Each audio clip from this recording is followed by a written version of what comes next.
dum diddy dum diddy dum. Won't. Yeah. Okay, I'm Is that just all right? accept that. Yeah, I need to. Yeah, that's fine. Well, yeah.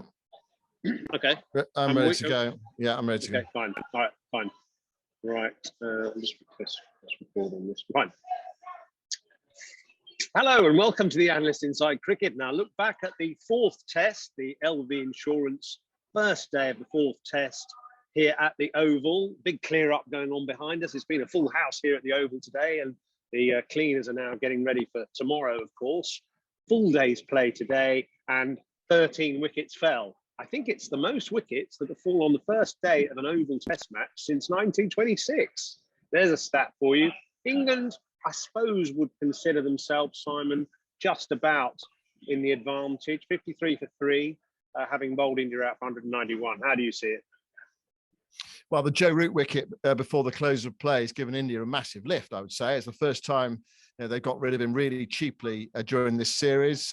Well, I'd say the first time they snuffed out his innings reasonably early on at Lord's in the second innings. Of course, they went on to win the game. So it's a huge lift for India to get rid of the man that scored 300s in the series. I think India are back in the match. I mean, so much depends on that first session tomorrow. If India can get 2 more quick wickets, then what an opportunity they've got, even though they've only got 191 on the board. I think on balance, I prefer to be in England's position. I spoke to Shardul Thakur at the end of play today, and he said there's something there for everyone, for batters and bowlers. So it's up to someone tomorrow, from one of these two sides to sort of really stamp their imprint on the match, whether it be a batter or a bowler. Shardul Thakur, the Indian Ian Botham. Don't they know him? They call him Beefy, don't they, actually? And what a sort of rumbustious innings that was, a swashbuckling innings of 50-odd, which really transformed India's innings. Okay, so you think that England have got a slight advantage. Well, let's have a look at the who's winning graphic and see if that agrees. So today, that is telling us that England are actually at 70% or so winning chance. India about 25%, and the draw pretty low, about 5%. So it generally suggests that India are very much in second place in the day so far. 191, you sort of feel with the night watchman there, if he can kind of stay in for a while, then that should mean that you can sort of see off the hardness of the ball, and that the England middle order should be able to capitalise. And I think a par score on that pitch is about 275, 280. It didn't really do that much. It did a little bit early on. There's a bit of extra bounce, actually, more than anything. Of course, the Indians batsmen do look susceptible. So that tall bowling, particularly, apologise for the PA if you can hear that in the background, but it's still pretty noisy here at the Oval. I think England, what they've done is they found a formula which perhaps in a way the New Zealanders also found in that World Test Championship final, tall bowlers. I did a little stat actually during that test match, looking at the average height of bounce in different countries when the ball's on a length. And in India, the ball bounces a certain height. In New Zealand, a little bit higher. And in England, the highest of the lot. That's why Indian batsmen struggle with the ball, just a little bit of extra bounce. And when you've got those tall bowlers like Craig Overton and also Ollie Robinson, getting that little bit of extra lift, it makes it doubly uncomfortable for Indian batsmen. We did a stat during that final down at the Aegis Bowl, which said that both Virat Kohli and Cheteshwar Pujara average about 20 runs less per innings when they're facing tall bowls. I know you can't judge everything by stats, but I think that's something that England in particular have sort of focused on, perhaps partly by accident, because Robinson wasn't, definitely a shoo-in for this series, and certainly Overton wasn't. But those two bowlers in particular, and a little bit Chris Wokes in this game today, just got that bit of extra bounce, and they don't like it. There was something relentless about England's bowling as well today, and we talked earlier in the series about having that variation.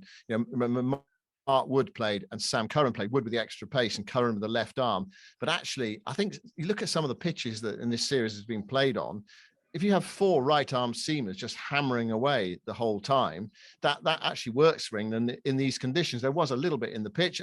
People who went out and saw the pitch this morning said it was a little bit damp, which just seems odd when you consider the fact that it's been very dry in London for 2.5 weeks. It hasn't rained in London for 2.5 weeks, and actually around the pitch as well was very damp. It's a lot of water seems to be put on the surface.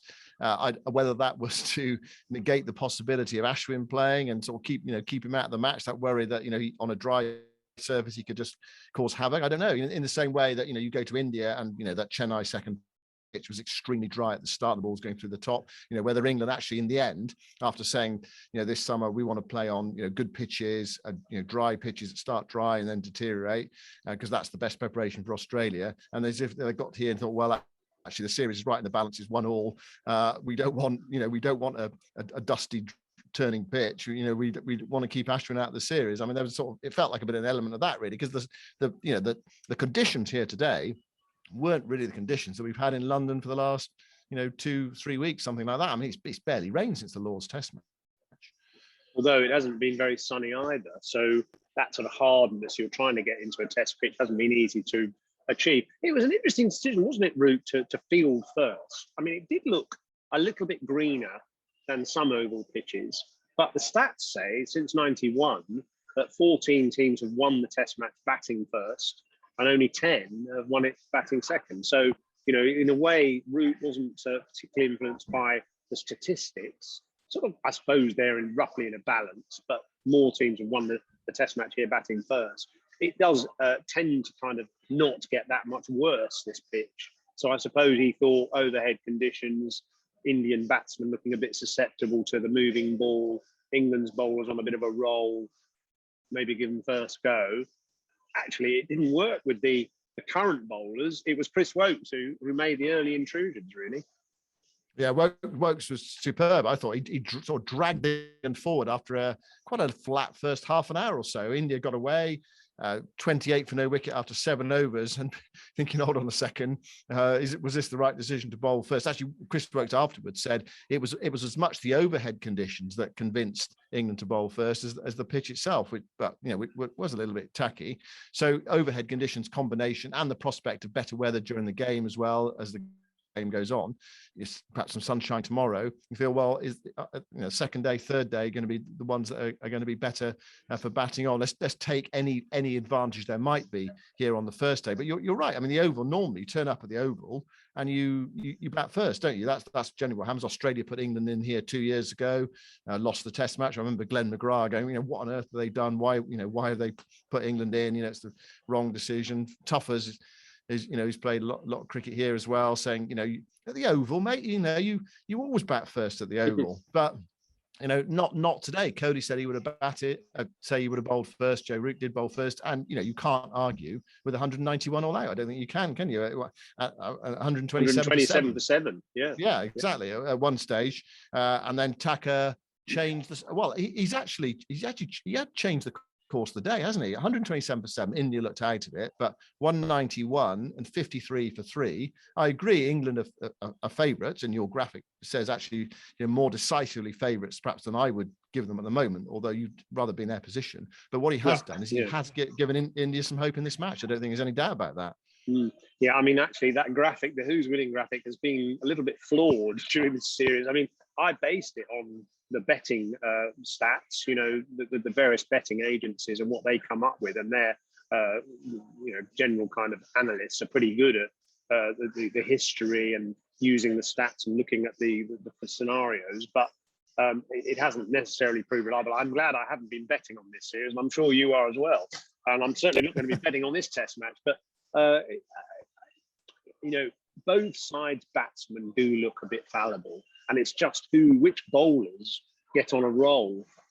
Woakes probably more than anyone did today. It'll be depending on which of the Indian bowlers finds the right spots in the morning, and can one of the England batsmen, get a big score. The latest Fund for Runs backed initiative being profiled today is Buckinghamshire Faith Associates CC. LV Insurance and the ECB's £1 million Fund for Runs campaign has awarded the club with a grant to host training sessions in mosques across 5 cities in the country.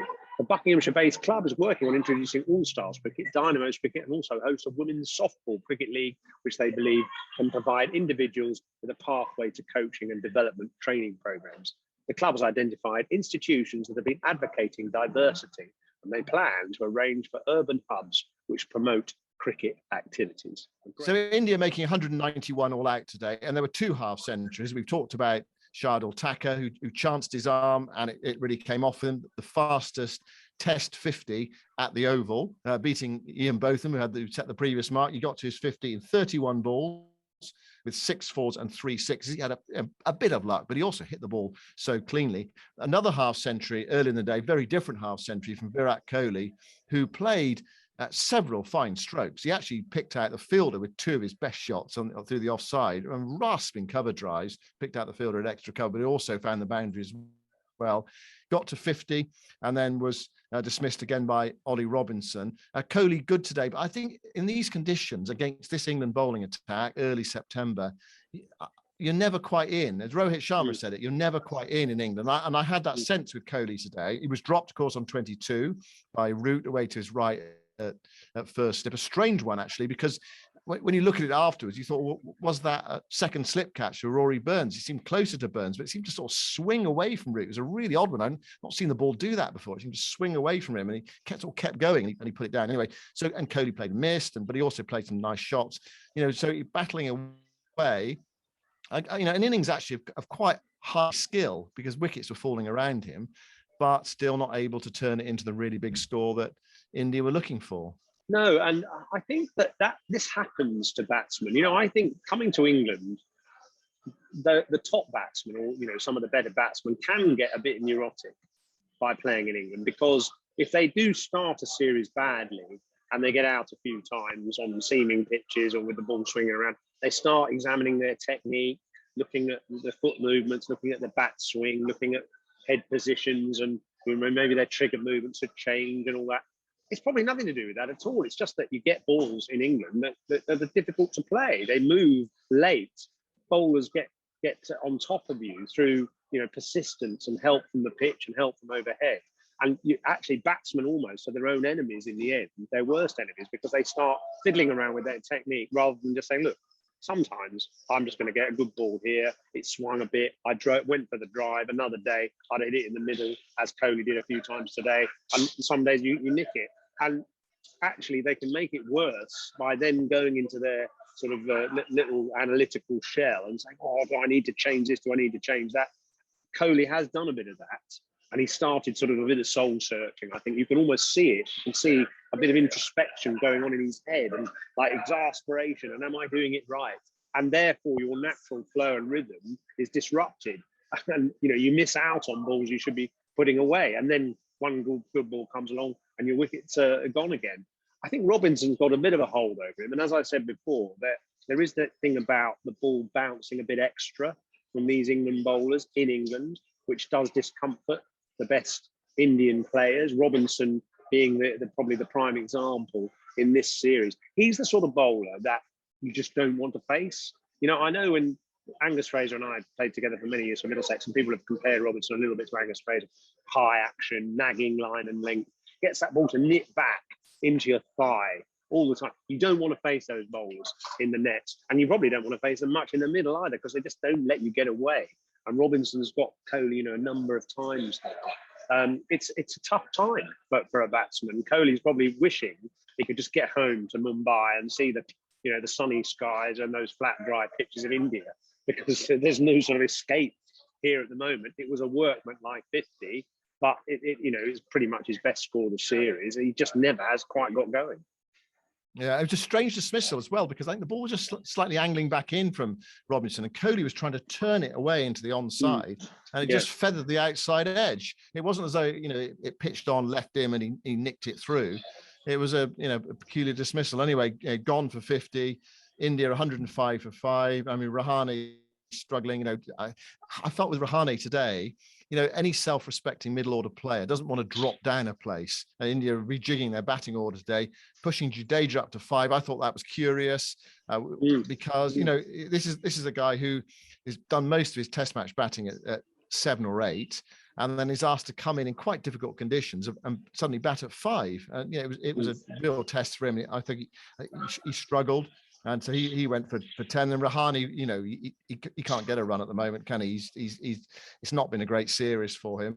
Out for 14, low catch to Moeen Ali, 117 for 6. And then the transformation brought about by Shardul Thakur, who eventually was dismissed LBW by Chris Wokes, who had a really sort of encouraging return. It's been such a strange year for Chris Wokes. He's got this England red ball contract, but he's barely played for one reason or another. I mean, to some extent, you say barely played. He hasn't played. He hasn't played a test match at all, has he? I mean, it was August last year that he played his last test match against Pakistan at the Ageas Bowl, and that must be so frustrating. You know, Sri Lanka, he didn't play because he was Moeen Ali's passenger, and he had to isolate. And then he didn't get picked in India because he hadn't had much cricket or any cricket. And he was sort of a bit of a 12th man, travelling 12th man for a month and a half. Then he's come back to England, got injured, so he didn't play against New Zealand, and sort of waiting till now to get, you know, the only first-class cricket he's played, or I say first-class long-form cricket he's played was Warwickshire's second 11 game about a week ago. So, you know, poor guy, it must have been so frustrating. And actually, when I saw him take that first wicket, he bowled an excellent first over to Rohit Sharma, and he got the wicket off the last ball.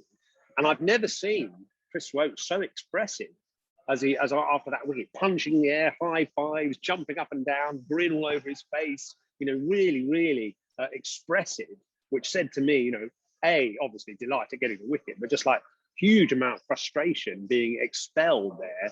A whole 12 months of being sat in the dressing room, desperate to get out there. Well, he played a few one-dayers, I know, but you know that's not the same as playing in a Test match after last year being England's Player of the Year. Yeah, and I mean, he said afterwards, I spoke to him for BBC, and he was saying that, that's how I like to get players out. That, you know, in an ideal world. So I think he really enjoyed the Rohit Sharma wicket. But you're right, a wicket back in Test cricket after quite a flat first half an hour, as we mentioned, for England. I also said to him, you know, did you feel, you know, ready to play after such, you know, limited preparation? And he said, well, I actually felt a bit nervous about it. I didn't quite know how it was going to go. I didn't, you know, was there enough preparation in my body? So so there was a sort of element of nerves there. So I suppose as well, there was that feeling of a relief and release that, I can still do it, you know, big crowd in, and I can get a player of Rohit Sharma's class out with an absolute beauty. And it was a beauty to get rid of him. It would have got, you know, a lot of players out. And actually, some of them would have missed it altogether. Some of them would have, you know, would have gone past the outside edge. It really was a fine delivery. It just seemed to lift England that it was a lift they needed. And then we had that curious passage of play where you didn't score a run for, you know, about 40 odd balls, and then Rahul was out, and suddenly the game had changed. 28 for no wicket became 28 for 2. So Chris Wokes today back in the side, he bowled 15 overs. He said afterwards, you know, after waiting to see how my body feels tomorrow morning, I expect it'll be a little bit stiff after not playing very much. He gets our LV Insurance In With Heart award today for that, you know, that perseverance really for actually for a year of not playing and then coming in and performing today on the big stage. Yeah, absolutely. And just sticking at it and believing in himself and doing what he says on the tin as well. When he came into bowl, he produced the stuff that we expect Chris Wokes to produce: back of the length, nagging line and length, persistently at the batsman. Got a bit of clonk from Shardul Thakur towards the end, but you know, was there and thereabouts. Had the sense not to try bouncers or Yorkers or anything. Stuck to his basics and trapped him in the end, LBW, and got his 4 wickets. So, you know, well done to him. He was the main architect, really, of India getting 191 all out. Now it's down to England to capitalise on that. But I don't think it'll be that easy, do you? Yeah, well, a couple of early wickets in the morning. Got a night watchman in, Overton, and then Ollie Pope has just come back into the Test side. You know, we talk about Chris Wokes not having any cricket. Pope hasn't had much cricket either. His last 2 innings have been in 50-over matches. He's made 0 and 1. So that, you know, there's that element of it to it as well. And the other side of it is, you know, if Overton can stick around with Milan tomorrow, and it wears India down a bit and lifts England's confidence, and Pope comes out and averages 100 on the oval again, which is what he's done so far in his career. Before we go, Yoz, I must ask you, though, one wicket that Chris Wokes took today was that of Rishabh Pant, who was out sort of, what would you call it, sort of trying to smack him over the top, hold out to long off. Discuss the shot. We've seen it before. It's not really, he found it difficult in this series. I think it's to do with the bounce. He got away with that kind of method, didn't he, in India, challenging the new ball because it doesn't bounce much. You've got to try and find a different way here. You can't take that sort of risk playing the way he's done. And he's been found out several times now for charging the seam bowlers. Not many people have ever done that and been successful. So I think it's flawed thinking more than anything. I think he's better than that as well. I think he's almost trying to play up to his reputation now. We've seen him play, like in Australia, play much more resourceful innings where he stays in and just gets the sense of the bat. I think he's lost a bit of confidence, actually, and almost sort of thinks, well, I'll try and hit myself my way out of trouble. These bowlers are too good. So, back to the drawing board, back to the thinking board for Rishabh Pant. Being very disappointing. He hasn't got a great record in England. He's got to play another way.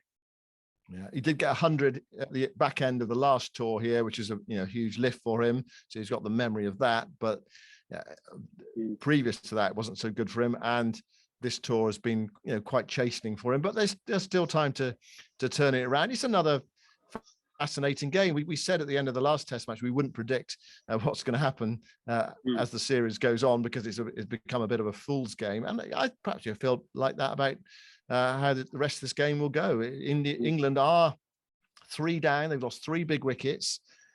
Joe Root is one of them. India back in the game. If they can bowl England out reasonably cheaply, they've got the chance to build a reasonable second innings score and perhaps put some pressure on England in the 4th innings of the match. England, of course, will be hoping for something of a lead. I don't know, 80, possibly even more. I think they might be very pleased to have a certain Chris Woakes at number 8. Actually, it was the number 8 who changed the Indian innings. It could be the number 8 that changes the England innings. Chris Woakes with 10 first-class hundreds, a batting Test average of nearly 29. Maybe it'll be his match. What a comeback that would be if he became man of the match as well and saw England to a 2-1 lead in the series. Long way to go before that. And of course, we'll be back to review the second day's play at this time tomorrow. So look forward to seeing you then. Dum diddy dum diddy